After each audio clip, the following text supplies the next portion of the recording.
नमस्कार दोस्तों, जैसा कि आप जानते होंगे बिहार इलेक्शन में अब 6 महीना से भी कम समय बचा है। ऐसे में इस समय बिहार इलेक्शन को लेकर इंक इनसाइट का ओपिनियन पोल आया है। ये ओपिनियन पोल काफ़ी हैरान करने वाले हैं, काफ़ी चौंकाने वाले हैं।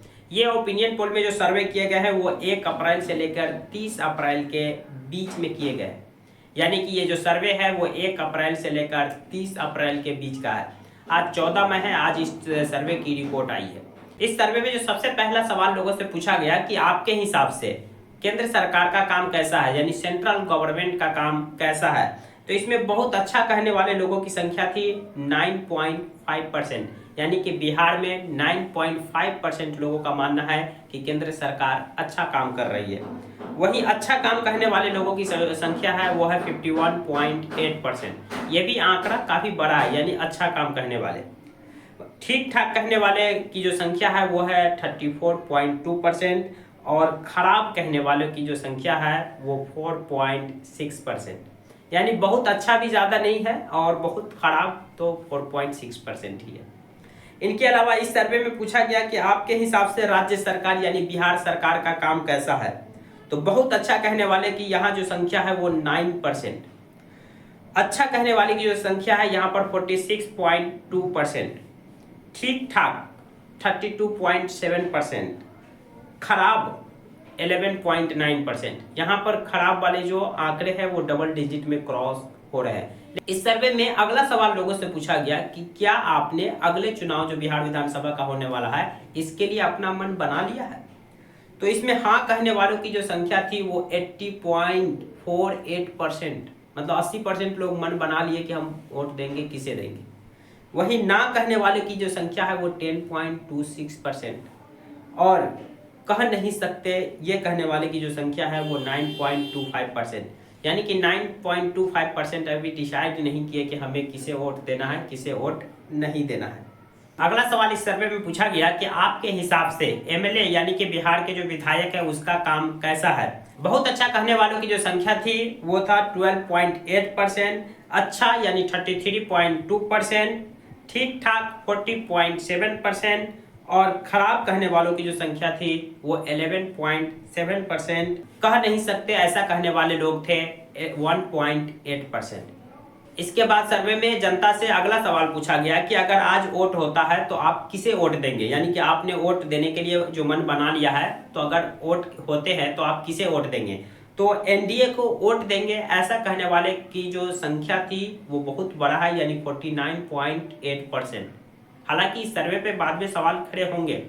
49 एनडीए को अभी भी वोट देना चाहते हैं लोग। वही महागठबंधन को 36.08%, एमआईएम असदुद्दीन अवैसी की पार्टी को 0.53%। वहीं जन सुराज जो नई नई पार्टी है उनको वोट देने वाले की जो संख्या थी वो मात्र 1.18%। ये काफ़ी आश्चर्यजनक है। अदर पार्टी की बात करें तो उन्हें वोट देने वालों लोगों की जो संख्या है वो 13.05%। यानी कि इस सर्वे की माने तो आगामी बिहार विधानसभा चुनाव में भी एनडीए बाजी मारती दिख रही है। इसके बाद अगला सवाल पूछा गया कि आप बिहार के मुख्यमंत्री के तौर पर किसे देखना चाहते हैं, यानी कि सीएम फेस। जब सीएम फेस वाला सवाल आया तो यहाँ पर तेजस्वी यादव बाजी मारते दिख रहे हैं। तेजस्वी यादव को पसंद करने वालों की संख्या सीएम फेस के रूप में 39% है। वही नीतीश कुमार दूसरे चॉइस में है। हालांकि इससे पहले एबीपीसी वोटर के दो सर्वे आए, वहां पर नीतीश कुमार का इतना ज़्यादा पसंद नहीं दिखाया गया था। वहां पर एक सर्वे में लगभग 15%, एक सर्वे में 18% के करीब लोग नीतीश कुमार को सीएम के रूप में देखना चाह रहे थे। लेकिन ये जो इनसाइट का सर्वे आया है, इंक इनसाइट का, इसमें बताया गया है कि नीतीश कुमार को अभी भी 33.9% लोग सीएम के रूप में पसंद कर रहे हैं। तो वहीं चिराग पासवान को 6% लोग सीएम के रूप में पसंद कर रहे हैं। सम्राट चौधरी को 2.2% लोग, प्रशांत किशोर को 2.1%। इससे पहले एबीपीसी वोटर के सर्वे में प्रशांत किशोर दूसरे सबसे पसंदीदा चेहरा था सीएम के रूप में एबीपीसी वोटर के सर्वे में। उससे पहले एबीपीसी वोटर का सर्वे मार्च के महीने में आया था, उसमें तीसरे पायदान पे थे प्रशांत किशोर। लेकिन इस समय जो इंक इनसाइट का सर्वे है यहाँ पर लगभग चौथे और पांचवें पायदान पर है प्रशांत किशोर, और मात्र बिहार के 2.1% जनता सीएम के रूप में प्रशांत किशोर को पसंद कर रही है इस सर्वे के मुताबिक। भाजपा से कोई नया चेहरा, इसको 11.5% लोग चाह रहे हैं सीएम के फेस में।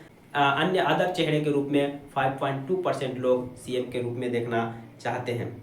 अगला सवाल लोगों से पूछा गया कि इन चुनाव में प्रमुख मुद्दे क्या होने वाले हैं, तो इसमें सबसे बड़ा जो जवाब है वो अनएम्प्लॉयमेंट।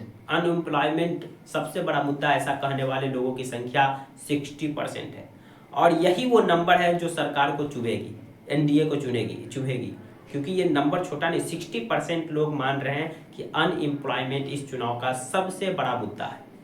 और अभी जो वर्तमान में जो अपोजिशन की पार्टियां है वो ज़्यादातर अनएम्प्लॉयमेंट के मुद्दे को ही टच कर रही है।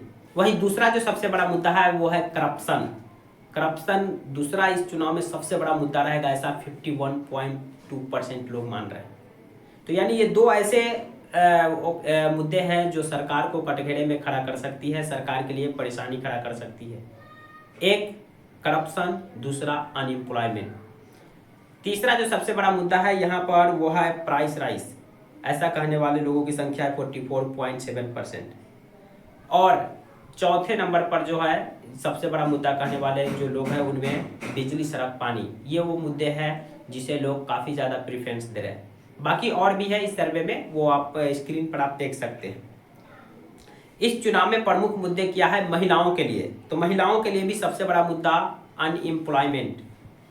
57% महिलाएं मान रही है कि यहाँ इस चुनाव में अनएम्प्लॉयमेंट सबसे बड़ा मुद्दा रहने वाला है। प्राइस राइज 53% लोग महिलाएं मान रही है कि सबसे बड़ा मुद्दा है। करप्शन 55.34% महिलाएं मान रही है सबसे बड़ा मुद्दा है। लॉ एंड ऑर्डर 22.1%, सुशासन बाबू के काल में महिलाएं मान रही है कि सबसे बड़ा मुद्दा इस चुनाव में। बिजली, सड़क, पानी 42.96% महिलाएं मान रही है कि सबसे बड़ा मुद्दा है। तो वही युवाओं के लिए पूछा गया कि युवाओं के लिए सबसे बड़ा मुद्दा इस चुनाव में क्या होने वाला है, तो इसमें अनएम्प्लॉयमेंट सबसे बड़ा मुद्दा युवाओं के लिए है। 61.20% युवाओं के लिए सबसे बड़ा मुद्दा है इस चुनाव में महिला unemployment. Corruption 40.8%, price rise 35.6%, law and order 27.17% युवाओं के लिए बिहार में सबसे बड़ा मुद्दा है लॉ एंड ऑर्डर। बिजली, सड़क, पानी 23.97%। तो ये है इंक इनसाइट का सर्वे, जिसमें काफ़ी अलग अलग मुद्दों पर लोग जनता से राय लिया गया, पूछा गया कि आपके हिसाब से बिहार में कौन से मुद्दे इस समय चुनाव में भारी रहेंगे, आप किसे वोट देंगे, सीएम के रूप में आप किसे देखना चाहते हैं। इस तरह के कई सवाल पूछे गए लोग जनता से और उनके जवाब इस सर्वे के माध्यम से दिए गए हैं। बाकी इस इनसाइट के सर्वे को लेकर आपकी क्या राय है, कमेंट बॉक्स को कमेंट कर सकते हैं। जानकारी पसंद आए तो प्लीज़ वीडियो को लाइक कर दीजिए, चैनल को सब्सक्राइब कर दीजिए। Thank you for